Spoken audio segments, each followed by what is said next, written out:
Hey, Breanne Elizabeth here, and in this video, I want to talk about being of service when shit hits the fan, right? How can we be helpful to our fellow human beings when we are all in the middle of navigating a crisis?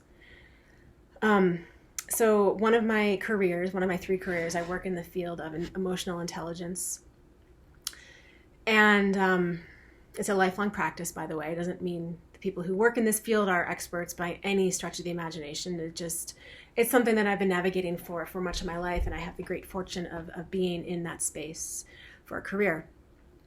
And one of the people that I work with, have been working with for a while, he has said from day one that there's no such thing as pure altruism or pure being of service without any sort of selfish attachments to it. There's always something selfish to be gained. And the first time he said that, I was really taken aback. I was really surprised. And the more I've really been sitting with that, it makes a lot of sense, right? And so if we go out and we help people who are experiencing homelessness, or we are working in a soup kitchen, or being of service in any capacity, it could be anything.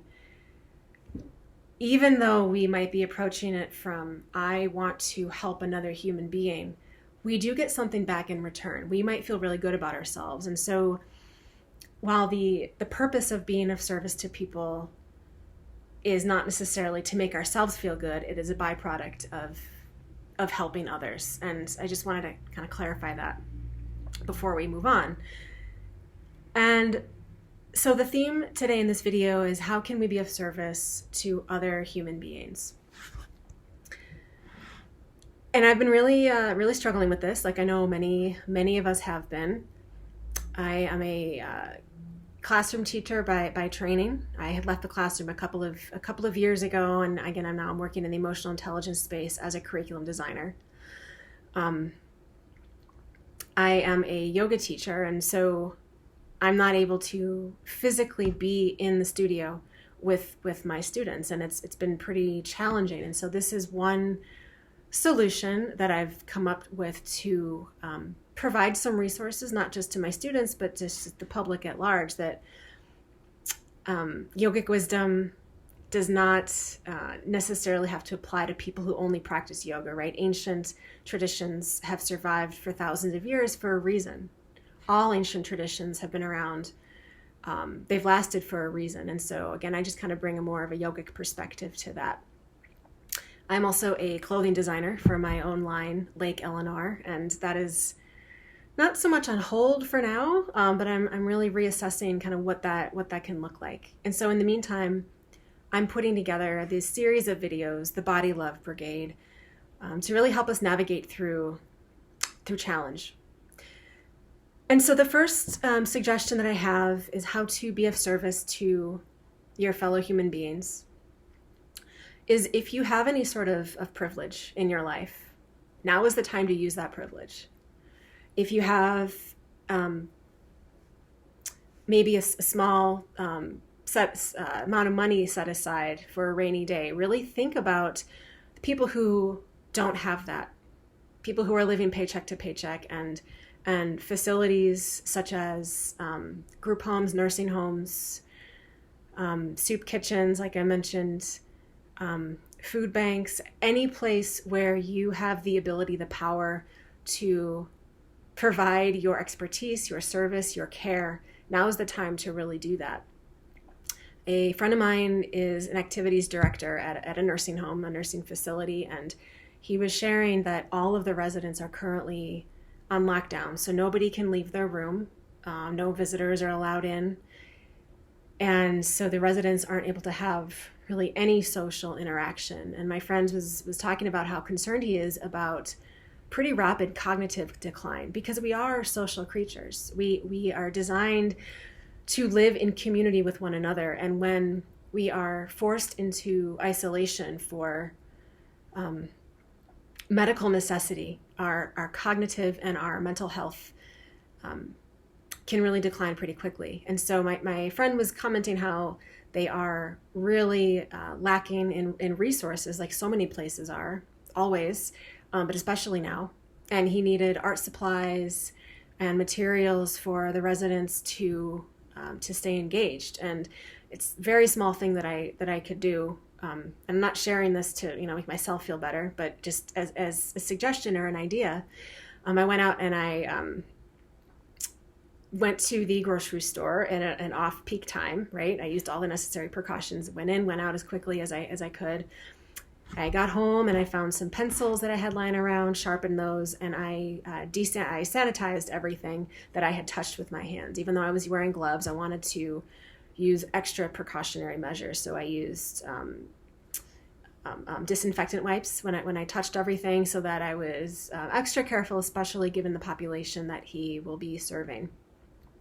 So that's an idea. Something else that I have been doing is, since I can't teach in a studio right now because studio and the gym that I teach at are currently closed, I led a yoga practice for my HOA recently and starting to do that more. And afterwards, the people in my HOA who are practicing, of course, 6 feet apart from one another, outside, in the grass in our backyard, I can tell that their energy just shifted immediately at the end of the practice. And I felt great, right? That I was able to offer something that I can give to another human being. And it's not about me making myself feel good. That is a byproduct.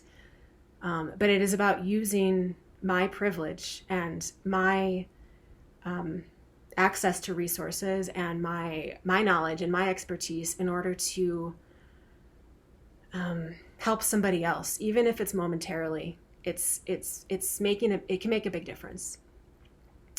And the third suggestion that I have, other than going out to the store and buying things or finding things that are actually in your home to donate once you have sanitized them, of course, and offering your services, your expertise. The third suggestion that I have is to call people in your life.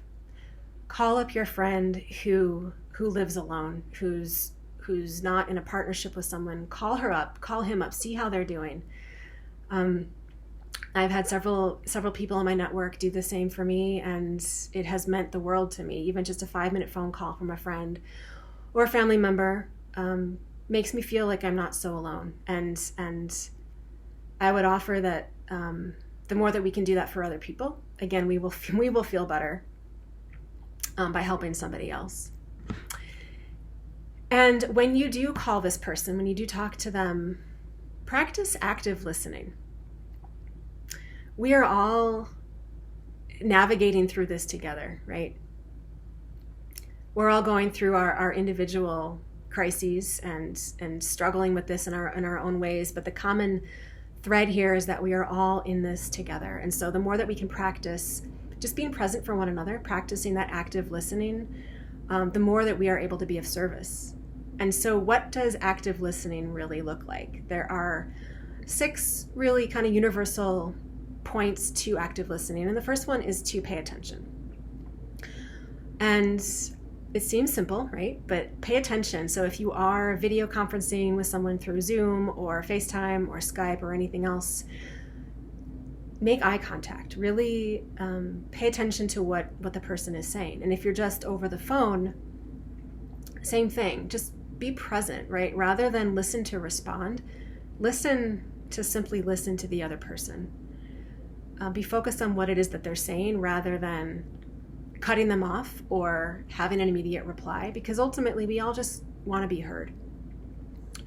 The second step would be to withhold any judgment statements or to kind of suspend your opinions for a moment. And this is something that I have definitely been practicing, right? It's nothing's perfect. It's a lifelong practice. And it's something that I've been very aware of is, okay, what are my judgments? What judgments am I bringing to a certain conversation? And can I just let those judgments be there, but not necessarily act on them, and just let the other person talk?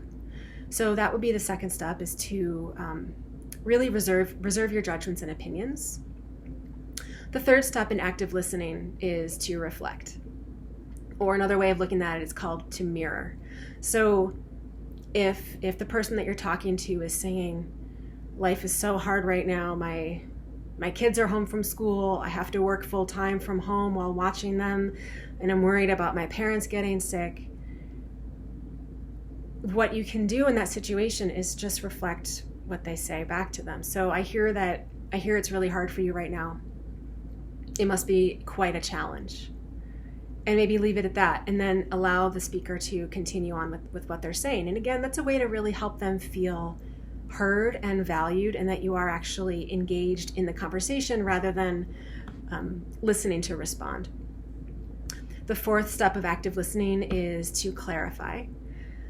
And if you are listening to somebody on the other end of the line, again, or if you're video conferencing and you're not quite sure something that they said, it is totally fine, and I would encourage you to ask clarifying questions like, I'm not quite sure I understand what you said, or is this what you meant? I want to make sure I'm following you. Clarify what it is that you heard so that there's no miscommunication. And again, so that the other person feels like they are being heard. The next step is to summarize. So really put together everything that the speaker has shared with you so far in a kind of short and a sweet statement. Sort of like, let me just kind of summarize what it is that I'm hearing, and go through all the different points. And again, it doesn't have to be, doesn't have to sound, what's the word I'm looking for? Formal or contrived, right? It's just a way of putting together all of the points in the conversation before you then add your contribution. And the last step is to share, right? And so once the person that you're talking to has shared what they have wanted to talk about, and you've listened actively, you can then maybe share some suggestions or share a different approach or a different possibility. And rather than telling them, hey, you should do this, you could say, I wonder what it might look like if you tried X, Y, or Z, or have you thought about such and such? Or wouldn't it be interesting if blah, blah, blah? And again, all of these steps are kind of designed to help you give a little bit more structure to practicing active listening. Because again, most of us are struggling in pretty profound ways. And if you're not, I kind of question if you're a human being. But we all suffer, right? We get to choose how long we sit there. And so when we can be of service by practicing active listening, by reaching out to the people in our network that might be struggling or that we just really care about, and then we want to find out how they're doing, try these 6 techniques to active listening and really kind of see what changes as a result of that. Also, if you have any sort of privilege or expertise or ability or skill, now's the time to share that, right? Reach out to the people in your network. Who needs what resources? How can you help? How can you make a contribution? Even if it's, super tiny, super small, seemingly insignificant, every single thing can really make a difference. And I definitely encourage you to subscribe to this channel, and you'll get more updates and tips and videos. And definitely share your comments in the comment section. The Body Love Brigade, it's about all of us, right? I cannot, as an individual, do this alone. This work really revolves around us as a community contributing. So the more that you're able to share, the more that you are actually helping another human being. So maybe that's another way that you can be of service, is to just leave some comments here in the comment section. And you never know how what you say and what you share can actually be the bright spot in another person's day. So hope to see you soon, and stay tuned. Be well, stay healthy.